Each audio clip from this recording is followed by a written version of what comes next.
Talked about Ben Johnson. The question is the coordinator. What happens next year? You lose Ben Johnson. You lose Aaron Glenn. I'm not sure Ben Johnson's going anywhere, man. Now, Aaron Glenn, I think, it's a done deal. Yeah. Like, everybody wants Aaron Glenn. He's going to the Saints. His star has never been brighter. You watch him, and I feel like, am I just the only one? If you watch the games, like, after the defense has kind of done its thing and the games are kind of in good hands, 5 minutes left or so, don't you always catch a glimpse of AG sitting on the bench and kind of just he looks great. taking it in? He looks smiling, like he's on the beach. But he looks peaceful. You know, he looks content. Because what did he say 3 years ago or 4 years ago? I want to be the best defensive coordinator in Detroit Lions history. And I feel like he feels that he is. Oh, he is. 100%. No doubt. And I feel like this is the contentness, and he's looking at it from an outside view like, man, I can't believe the work we've done. He's not a selfish guy. But also, I know I'm leaving next year because he should. You know who else agrees?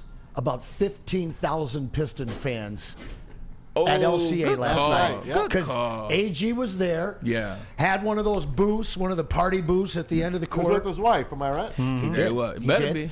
And It better be. the whole stadium, when they put him up, stood up and gave him a standing ovation. Terrion Arnold, a few other players were there. It is so cool to watch these guys walk on water because unless your name was Spielman Sanders, Herman Moore, Megatron, or Lomas Brown, you weren't getting much love around the city. There's guys I don't even recognize on this roster that they get up on that Megatron or the Megatron or whatever you call that. Jumbotron.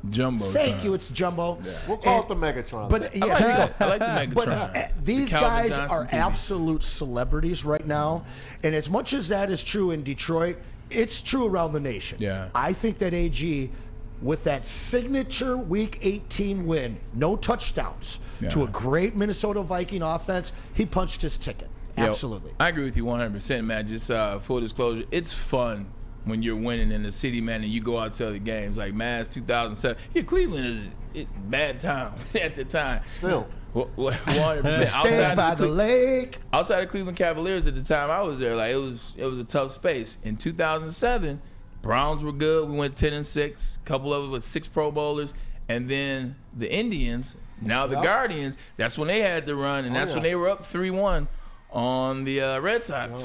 And then obviously the Red Sox came back. But I remember going to the Cavs games, and they're cheering for Kellen Winslow. They're cheering for Derek Anderson. They're cheering for Romeo Cornell. Same at Braylon. Same when you go to baseball games, man. You get that love, man, and it's well deserved. It's good to see that it's crossing over from baseball to basketball, et cetera. But AG got voted best coordinator by the players last year. Oh yeah. So this is nothing new. As it relates to Ben Johnson, him not taking that job last year, I think, has me at a pause where I'm like, maybe he just really appreciate He's this. God, bro. You think so? Yeah. Let me Why not take it last year when you had I'm going to give you the team. the Patriots? It's the Jacksonville Jaguars. He's going to Jacksonville. You take Trevor Lawrence. No. Yes. But hear me A out. lot of talent on that team. 100%. dysfunctional franchise in that city. Sadiq Khan. True, dysfunctional owner. I mean, not owner, but dysfunctional coaches the last 2 years. Peterson's a guy that couldn't figure it out without Frank Reich. And then Urban Meyer, give me a break. So I wasn't going there, but I was saying, do you trust Trevor Lawrence, who's battered and bruised over 7 years? I do. Or are you going to trust the up-and-coming Drake May, who showed you? There's a reason why he went third. Job. That's Vrabel's job. Okay, that's why they fired their head coach. Okay, so you're going to fire after 1 year a black linebacker, former player, and hire a white former linebacker the year after when you gave this guy the worst roster starting of the season? I got to say, man, like, that's a treacherous thing right there. It is Boston. Dancing with the race car. That's I love right, man. it. Braylon, it's Boston.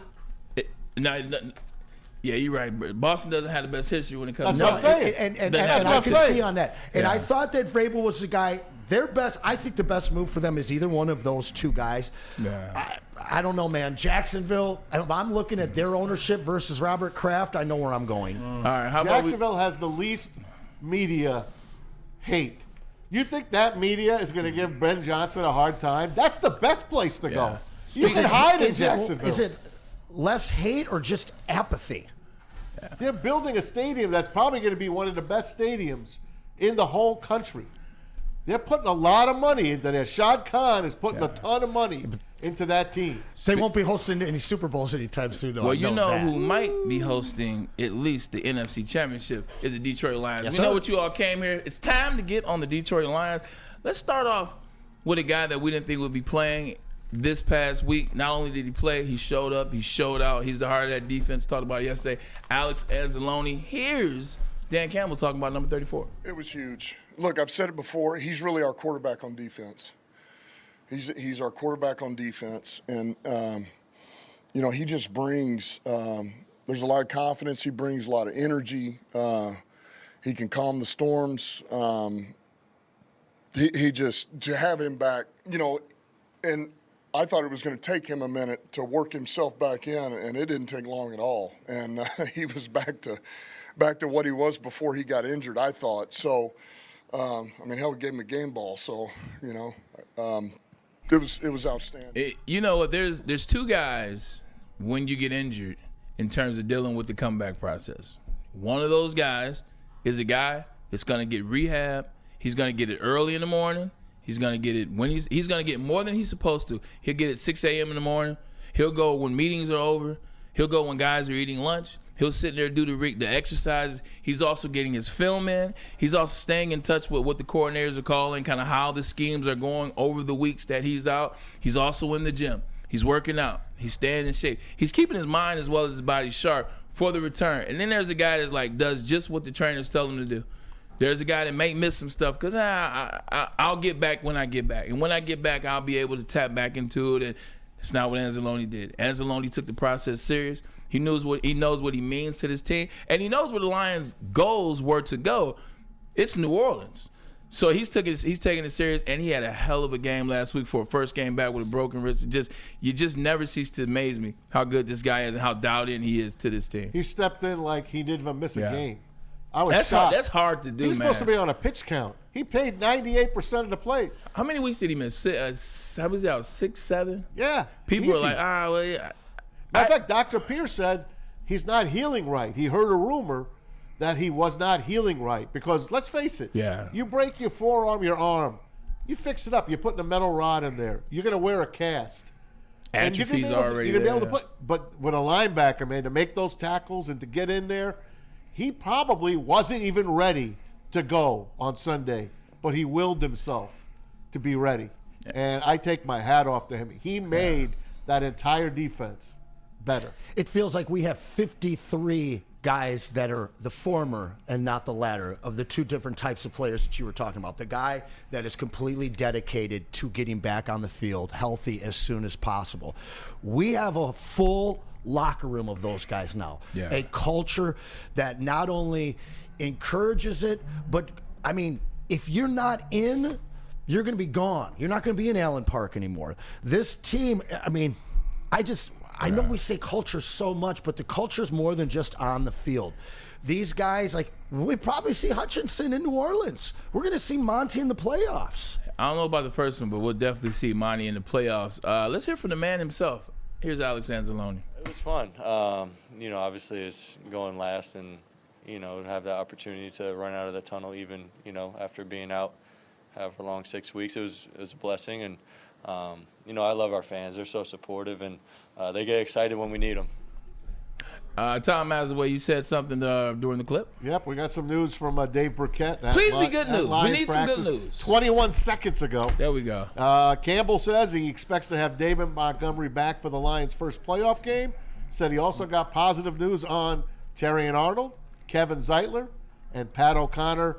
Bad news for Derek Barnes and Carlton Davis. They will not be back by the Super Bowl.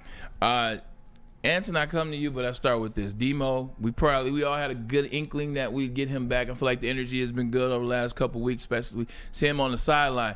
Yesterday, I talked about the one that we had to have, and that's Kevin Zeitler. And the reason why you have to have Kevin Zeitler, you have to have them all. I'm glad they're all healthy. Kevin Zeitler in that pulling guard, man, he's the guy that gets the engine going for this offensive line, especially when you run the ball with Jahmyr Gibbs and you're doing all those quirky things where he's able to put his foot in the ground and go opposite the grain.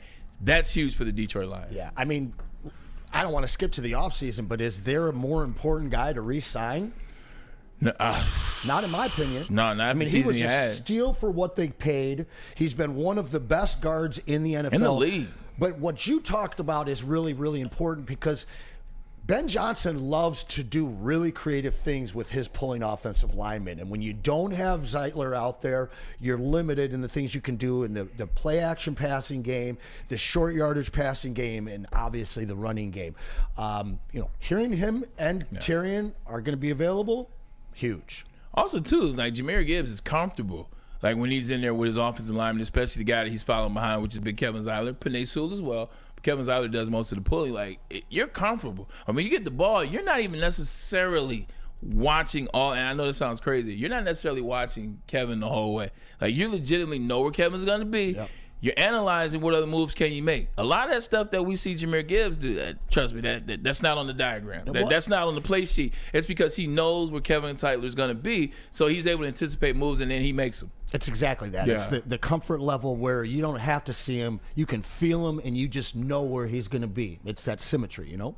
Speaking of that, you want to talk about Baldy's breakdown of Jahmyr Gibbs? Jesus Christ, 4 touchdowns, 170 yards, man. Baldy loves himself some Detroit Lions. Yeah, and Maz loves himself some Baldy. I've been waiting 3 weeks for you to get excited over him, man. I just love this guy, Let's go. man. Let's face it, you're breaking down this Lion team. Let's start it off. Baldy's breakdowns.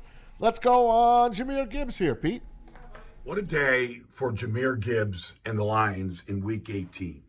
Goff sees both safeties deep here for Minnesota on 1st and 10. They blitz off the edge, and Gibbs just stings them right there. He's got one man to beat. Cade Bynum, he just runs right through him right there for his first touchdown of the day. But it's just, he can do everything, though. Here he is. He's just going to line up at wide receiver and just beat Blake Cashman right here in this shallow cross. Like anything you want him to do on a football field, play's called for him. It's a man beater, and then he beats Cashman for the first down. And then you watch this right here. Remember, this is Sam Laporta. Remember last year? Laporta was a 2nd-round pick at Iowa. Gibbs the 1st-round pick. Watch Gibbs and Laporta right here go to work. And there goes Gibbs turning the corner right there for that 13-yard touchdown. And then you get this right here. You want to beat the blitz? Zero blitz. Van Ginkel's got to cover Gibbs right there on that Texas route. No shot. That's his 3rd touchdown. And then the blitz pickup. Bam. So that Goff can get that ball right there, okay, to Amon-Ra St. Brown. And then you just started wearing the Vikings down in the 4th quarter. Sewell going to work right here, all right, opening up the hole, and then it just turned into a track meet. Like nobody could catch him. 47 yards, sets up this. And then you just want to see some good blocking right here. Some good blocking right here on the edge. You watch these guys go down. Watch Sewell right here. Sewell, Laporta, Brock Wright, Ragnow. Let him go finish. And then he led the National Football League, all right, with 20 touchdowns scored, including his 4th of the day right here. Good block by Ragnow, a little help from his friends. Everybody joined in the party. Who doesn't like those Lion uniforms and those buckets that they wore on Sunday night to win the division, become the number 1 seed? And Jahmyr Gibbs was the all-around back that they needed. Baldy said it. Gibbs turns every game into a track meet. And when you saw him last year early in his career, a lot of those situations he would stretch it fully out to the sideline to try and maximize that speed. Now he has so much confidence in his overall game. You watch that first run, he would have gone around that last year. He squeezes right in between them. All of these runs that we've seen him this year, there's so many times where I've expected him to pop all the way outside, but he's like, I'm just going to blast by you. The speed of this kid is unbelievable. 4th and 5, and they went to J-Mo. It was a blitz. They hit J-Mo for like a 2-yard pass, and I'm like, oh my God, Shallow is he going to get around that linebacker? Yeah. He sure hell did. I couldn't believe it. I thought, oh man, we're going to be short. Poof, right out there, man. Yep. The speed on this team, man. Speed kills. Yeah, speed definitely kills, and we have another comment from Baldy talking about the speed of the Lions. But just before that comment goes up, you watch it, like speed does kill. Like, and even the guys you don't necessarily think is fast, Amon-Ra St. Brown, Last time I saw it, he took a 70-yarder against the Buffalo Bills. Nobody called him. Dave Montgomery a year ago against the Los Angeles Chargers. He went up that sideline. Great block by J-Mo. He didn't get caught. Speed is king. Brian Branch, how fast does Brian Branch play? How fast does Alex Anzalone play? How fast does Aiden Hutchinson play? Speed is definitely king. That's one of the things that destroyed the Big Ten for years. Is they didn't have any speed, with the exception of who? That team that team down south, Ohio State. But then they tend to catch up. But speed is king. And here's Baldy on the Lions speed. Jared Goff is the leader of this orchestra. This is 4th and 5, late in the first quarter. The Vikings, after that motion by Amon-Ra St. Brown, they get in position late in the count, right? They want to confuse Detroit. And they do. They get a free hitter.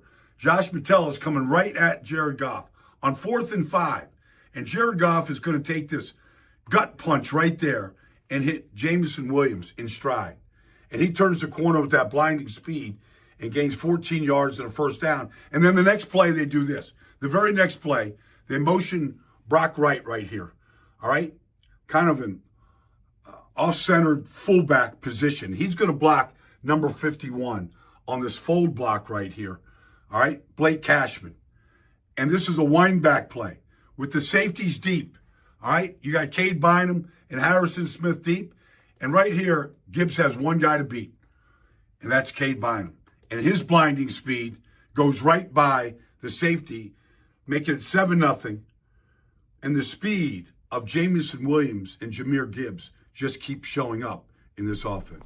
Hell of a job by Brock Wright on that play. I'll get to the J-Mo clip, man. Hell of a job by Brock Wright. And what I mean by that is when he goes through the hole and you see it, he has to search his guy out. A lot of times when guys are doing a play like that, they'll look, they won't see anybody, they kind of see his guy, they'll get the pucks in the round. By the time his guy looks, his guy gets over. He gets over him. Now he gets an arm on. Now he gets arm, gets knocked out. Now he doesn't make his block. Who knows if it's a touchdown or not on that play? Not Brock Wright. He went to his guy. He said, I'm going to just get on him so they don't have to worry about that.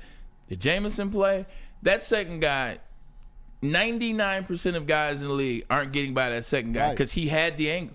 And he was ahead of J-Mo, not J-Mo. J-Mo was able to go straight down that line and get around him. That guy is electric speed. I thought he was done. Like, electric is a little too understated for him. And I'll tell you about Brock Wright. Did he make a good decision not going to the 49ers, taking that deal? Oh, my God. Fantastic signing, the Lions matched that deal for a reason. He turned out with 1.5? Yeah. It was 1.5 and the Lions. That's what the Lions matched it. Yeah, Lions paid him, man. That's something. But J-Mo speed is – it's like I can't wrap my head around it. He's that good. He's that fast. So is Gibbs too, though. You know, I mean, love the two of them.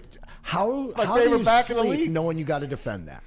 It's so funny. It's almost like whose speed would you rather have? Because J-Mo straight ahead is faster than Jahmyr Gibbs, and no disrespect, it's not close. And I know that sounds crazy. It's not close.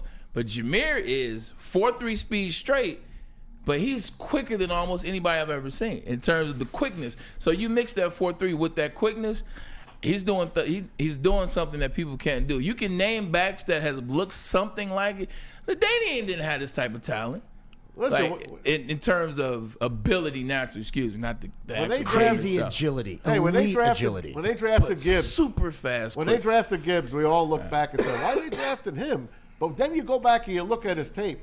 And I looked at him at Georgia Tech. Yeah. And the Georgia Tech tape is unbelievable. Yeah, it is. How did he, when he went to Alabama, how did he not become like that guy? Because it's Alabama. Because they have so many others. Especially, it's Alabama. So he basically was hidden in there. And guess what? The Lions scout the hell out of Alabama. And they got themselves some real winners, man. And Brian Branch, come on, man. They know how to draft. They stole those guys. They know how to draft. Yeah. And you say everybody, but there were two of us at that draft were fully on board with the Jahmyr Gibbs pick. Shout out my man Stick. 100%. Look, let's take a quick commercial break. I want to get back on track because I got a question that I'm going to pose to you guys. We also want to get on the defensive side of the ball. Meek Robinson, you know the game that he had last week. Definitely got some sound from him. Got Baldy on him as well. The question I want to propose to you, now that you've had 2 days to digest the game and you had excitement, Detroit Lions, they won by a lot. Oh, we're good, we're great. Can the Lions play like they played this past Sunday